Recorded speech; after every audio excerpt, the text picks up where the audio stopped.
Want to know how to create work like this with limited tools like this in a tiny tent like this? Then you're in the right place. Today we're going to be looking at how to get the charcoal on the paper, where to start, how to figure out where to start, and what processes I'm going to use. If you was here for the last video, you'll know that we already started with the grid and we've already got the sketch done. I'm going to be going through this drawing from beginning to end, so if you stick along each week we'll get to progress a little bit further together and figure out how I'm doing things.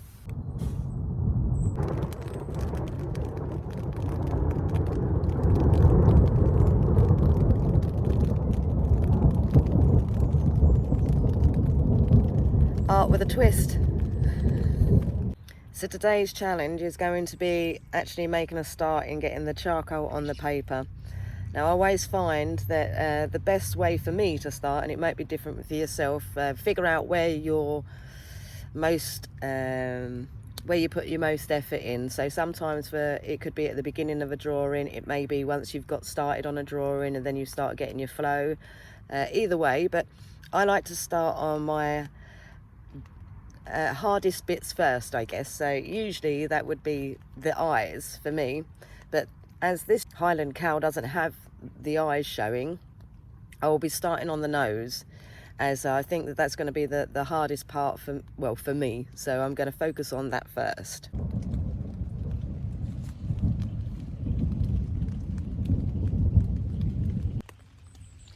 So just a little reminder of what it actually is that we're drawing. I'm going to focus on this nose first because that's my most complicated part. The eyes would normally be a good place to start for me, but as the eyes are somewhat hidden, the nose is the starting place. Now I always start with the darkest patches first because it gives me a good indication as to how light or dark I can go with the rest of it. Now on here, the darkest patches are just inside this nose here and the mouth, just along there.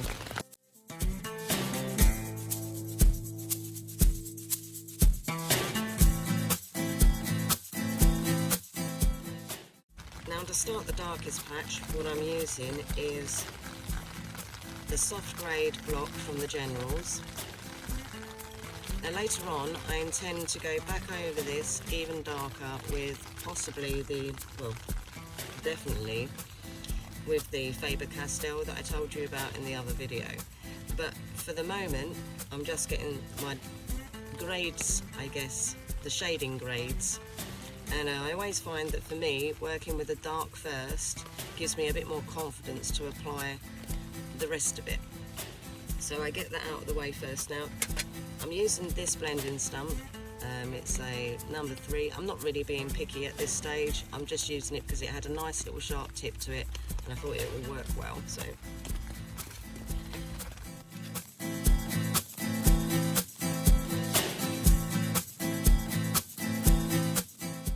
When you're applying the charcoal, be mindful, especially in the early stages, not to push and rub that charcoal in too hard, because if you need to erase any of it, it becomes quite difficult to do so. I find that the gentler you are with the application, the easier it is to remove it.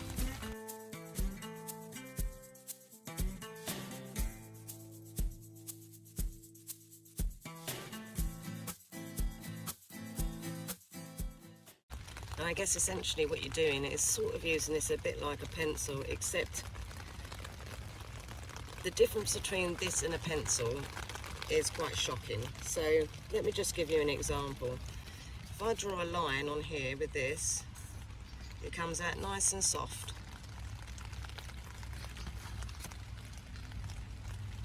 You see that? Nice and soft. Now if I draw with a pencil, directly onto there,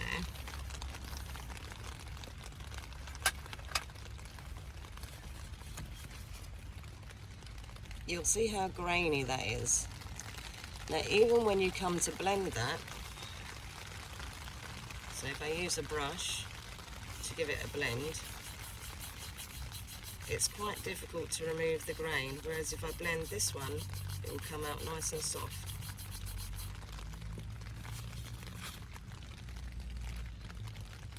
See the difference there? So when you first start, apply softer. Make sure you use the blending stumps and the brushes rather than a direct pencil, because this here is going to be so much harder to rub out if you make a mistake than this. And that's just some notes I've been taking for me dimensions.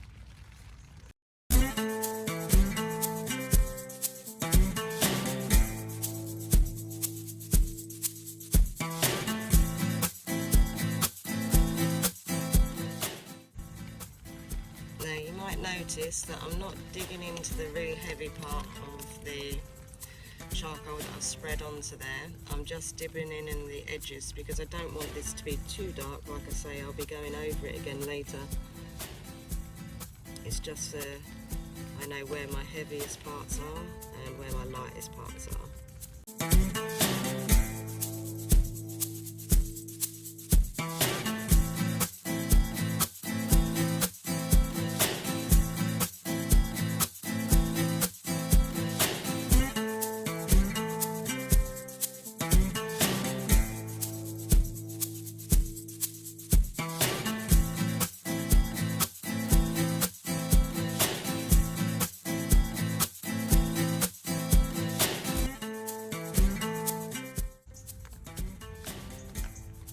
My next darkest areas, probably down here.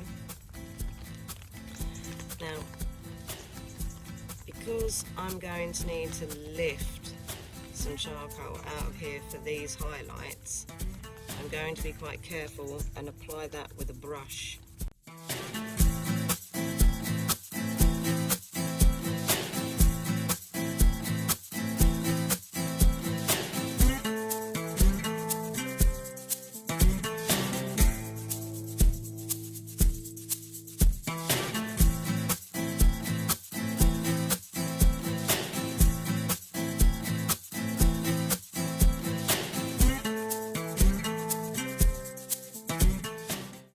So do excuse the reflection on the phone, but as you can see, I am just sort of clearing up the shading at this stage. So I'm putting in the darker areas so that I can then worry about the detail and the lifting of the fur later. It's just about shading at this stage.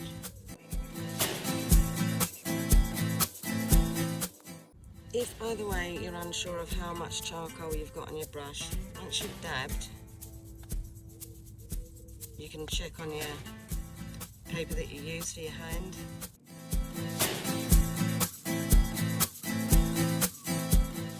And you'll notice as I'm applying the charcoal on, even though I'm not going for any detail right now, I'm being careful to make sure that I use the brush in the direction that the hair goes. Because it's amazing how much you notice if it's gone the wrong way.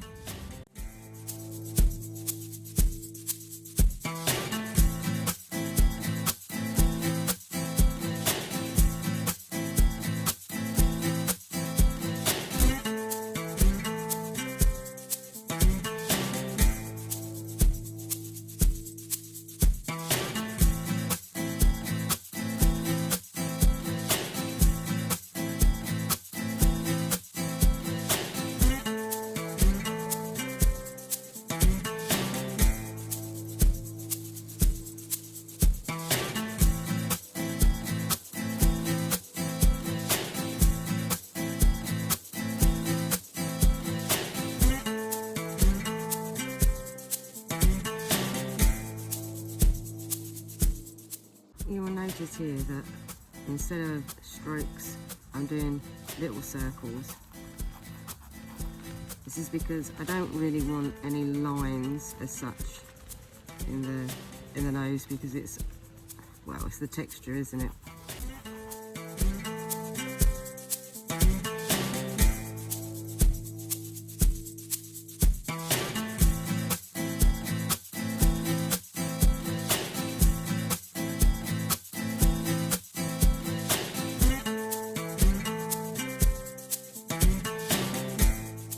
As you can see, I've done the initial shading, the details to come later, but even with your initial shading, all stages, I would advise just take your time, because the longer you spend on it, the better it's going to be in the end. I like to go slow, I don't like to rush it, and if you've got it in your head that you want to get this done in one sitting, well, that's an extremely difficult thing to do, especially if you're going for realism, or photorealism at least. So yeah, just take your time, go slow. There's no need to rush these things. Rome wasn't built in a day, as they say, right? So far we've learnt starting with the hardest part is the best way to begin with the application of the charcoal. It's just getting that motivation going, and I guess for me the reason for the starting that first is that's when I've got my most momentum. It's when I do my best work. It seems that the longer I'm drawing, the less content I get with it, I guess. So if I saved the most difficult part to the end, I'm not going to put in as much. I suppose it's a bit like when you get up in the morning.